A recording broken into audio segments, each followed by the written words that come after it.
Di OJK kita sekarang ini sejak awal tahun ini kita mendorong pemahaman yang lebih baik kepada Askred ini. Jadi kalau kami lihat memang dan diskusi dengan teman-teman di asosiasi ada dua hal penting yang memang perlu dilakukan, tiga hal penting yang kami lihat di OJK yang harus dilakukan untuk asuransi kredit ini. Yang pertama memang manajemen itu harus memastikan kecukupan preminya gitu ya. Dan yang tadi Pak Budi sampaikan, kalau NPL-nya saja tinggi, sebentar dia mau cover misalnya, katakan NPL-nya misalnya 5%, preminya cuma 0,75 atau 1%, kan pasti nggak cukup gitu ya. Nah ini perlu dikaji.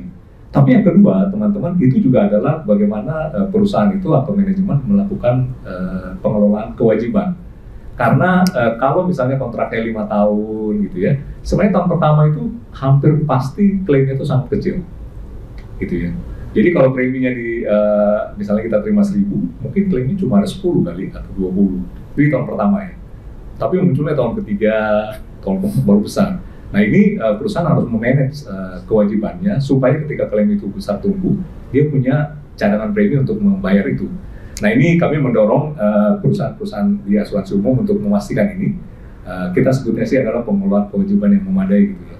Dan prinsip ini harus terus didorong ke depan itu. Karena memang betul pattern klaim itu ada di belakang.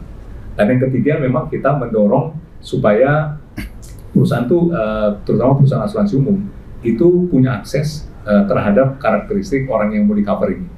Nah itu sebabnya tadi Pak Ogi menyampaikan kita buka akses link gitu ya. Jadi sebenarnya tujuan kita membuka akses link itu tanda kutip perdebatan dan perjuangan besar gitu ya. Karena tadinya ini kan cuma bisa diakses oleh perbankan. Nah sekarang ini kita mendorong perusahaan asuransi juga yang jual asuransi kredit punya akses. Ini sebenarnya ada balikannya kepada perusahaan asuransi umum. Asuransi umum itu harus memastikan kualitas datanya benar, disampaikan tepat waktu gitu ya, dan akurat. Karena ada penaltinya tuh kalau mereka tidak melakukan itu dari slip gitu ya. Nah tujuan kita mendorong perusahaan asuransi umum punya akses ke slip itu ada beberapa teman-teman. Yang pertama adalah memastikan bahwa mereka itu tidak beli kucing dalam karung gitu ya. Jadi ketika mereka menjamin seorang nasabah kreditnya, itu kita mau mendorong perusahaan asuransi untuk bekerja sama dengan bank misalnya, untuk memastikan bahwa memang nasabah ini eligible untuk dapat loan, gitu ya. Nah ini mungkin ditandai dengan berapa? Mungkin kalau kita bicara kolektibilitas, mungkin call 1, call 2 kali ya. Jangan orang yang sudah call 4 dikasih kredit, itu kan sudah bunuh diri namanya gitu ya. Nah tapi kan selama ini perusahaan asuransi merasa saya nggak punya visibility gitu ya. Nah sekarang visibility itu ada.